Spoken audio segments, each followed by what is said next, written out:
Welcome to SS2 Christian Religious Studies.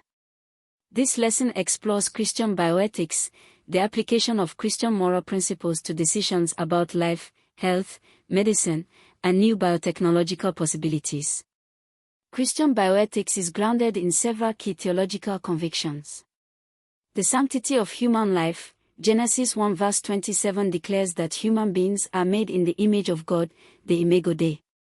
This gives every human being unique dignity and value that cannot be reduced to their usefulness, productivity, or quality of life.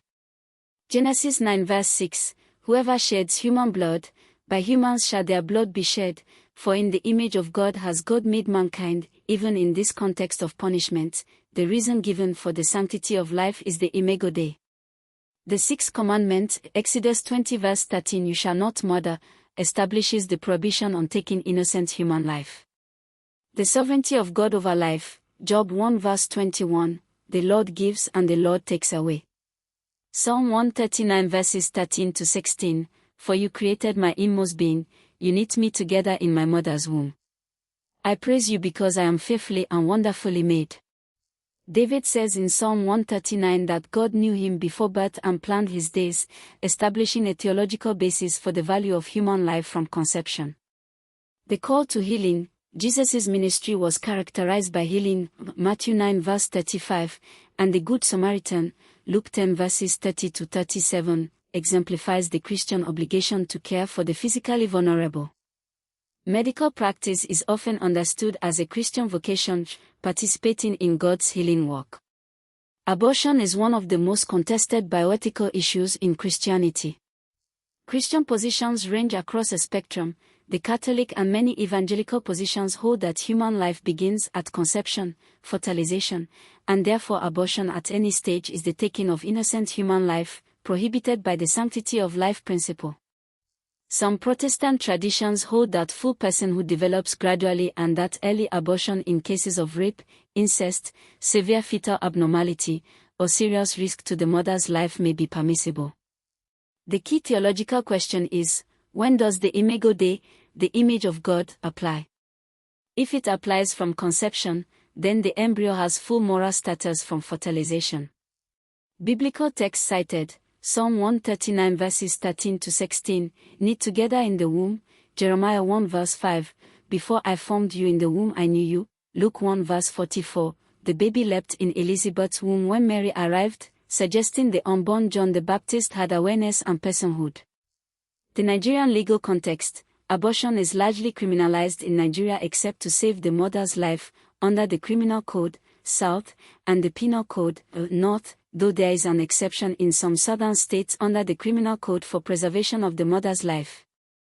Euthanasia, the intentional ending of life to relieve suffering, raises profound Christian ethical questions. Active euthanasia, deliberately ending a patient's life by a lethal dose, is condemned by virtually all major Christian traditions, Catholic, Orthodox, and most Protestant, on the grounds that it violates the sanctity of human life and the Imago Dei. It usurps God's sovereignty over the giving and taking of life, Job 1 verse 21. It contradicts the Christian calling to accompany the dying with compassionate care rather than elimination. Passive euthanasia, withholding or withdrawing medical treatment that only prolongs dying, is evaluated differently by most Christian ethicists. Many allow the withdrawal of extraordinary or disproportionate treatment from a dying patient, allowing natural death, while ensuring palliative care, pain management and comfort. The hospice movement, which provides compassionate end-of-life care rather than hastening death or aggressively extending it, was founded by Dame Cicely Saunders, a committed Christian. Palliative care reflects the Christian vocation to accompany the dying and support their dignity. Advanced directives on living wills, documents expressing a patient's wishes about end-of-life care, are generally considered acceptable in Christian ethics as expressions of informed consent and respect for patient dignity. Modern biotechnology creates new bioethical questions that the biblical authors did not directly address. In vitro fertilization, IVF enables infertile couples to have children. Christian positions range from acceptance, IVF using the couple's own gametes, when no embryos are destroyed, to concern, when surplus embryos are created and discarded, raising questions about the status of those embryos. The Catholic Church opposes IVF on the grounds that it separates procreation from the marital sexual union. Many Protestant Christians accept IVF as a gift of medical technology. Human genetic engineering, somatic gene therapy, treating genetic disease in a living patient, is generally accepted by most Christian ethicists. Germline editing, changing heritable DNA that is passed to children and grandchildren, is more contested. Concerns include interfering with God's creative process, creating unequal access to genetic enhancement, and the eugenics associations of earlier programs to control human genetics. Human enhancement, using technology to enhance human capabilities beyond their natural range, strength, intelligence, lifespan, raises Christian questions about accepting human limitations, the Imago Dei, and equality.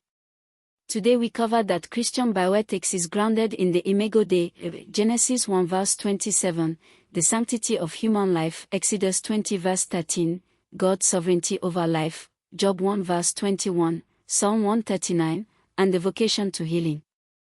On abortion, Catholic and many evangelical positions hold that life begins at conception.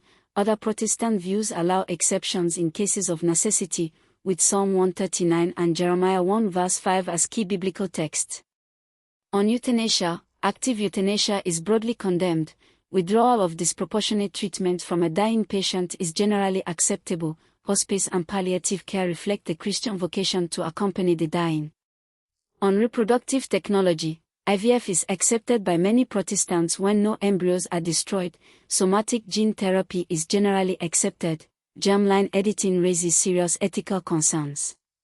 For your essay, explain how the concept of Imago Dei shapes the Christian response to the end of life, specifically in the debate about euthanasia.